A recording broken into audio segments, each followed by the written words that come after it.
কোনো ওয়ারিশ যদি সম্পত্তির ভাগ না দিতে চায় তাহলে কি করবেন? প্রথমত যে কাজটি আপনাকে করতে হবে যে আপনি একজন বৈধ ওয়ারিশ, এটা প্রমাণ করার জন্য একটি ওয়ারিশ সার্টিফিকেট আপনি সংগ্রহ করবেন।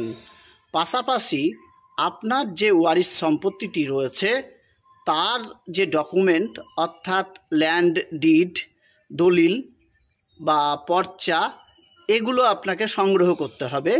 সেটা জেরক্স কপি হলেও হবে কিংবা সার্টিফাইড কপি বা দলিলের যে জেরক্স সেগুলো তুলে নিতে পারেন।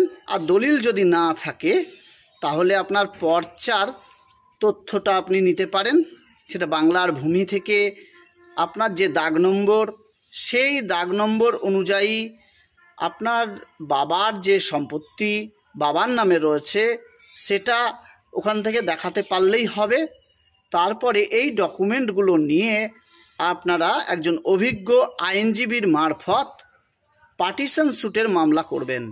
পার্টিশন স্যুটের মামলাতে শুধুই যে আপনার সম্পত্তি বন্টন করে দেয় তা নয়, যারা বৈধ ওয়ারিশ তাদের ভাগটা পাইয়ে দেওয়ার জন্যও এই মামলা করা হয়ে থাকে।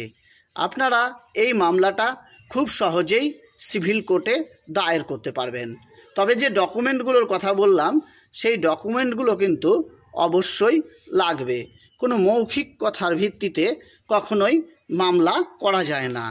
আর একটা কথা আপনাদেরকে বলে দিই, এই মামলা যখন চলবে প্রথমত দুটি ডিক্রি জারি করা হয়। একটা হলো প্রাথমিক ডিক্রি, আরেকটি হলো আপনার ফাইনাল ডিক্রি।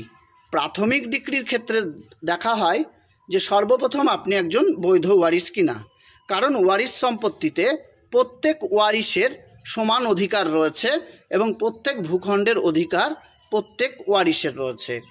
যদি প্রাথমিক ডিক্রিতে আপনি একজন বৈধ ওয়ারিশ হিসাবে চিহ্নিত হন, তাহলে কিন্তু পরবর্তী পর্যায়ের যখন ফাইনাল ডিক্রি বেরোবে তখন কিন্তু সরজমিনে তারা আসবে। তার আগে ফাইনাল ডিক্রির আগে প্রাথমিক ডিক্রি যখন হবে তারপরে তারা সরজমিনে এসে সেই জমিটা আপনাদেরকে প্রথমে মীমাংসা করে নিতে বলবে ভাগাভাগির মাধ্যমে। আপনারা যদি কেউ সহমত না হন কোনো ওয়ারিশ, তখন কোর্টের নিযুক্ত যে আপনার কমিটি রয়েছে তারা কিন্তু নিজেদের ফাইসাল্লা কোর্টে তারা রাখবে।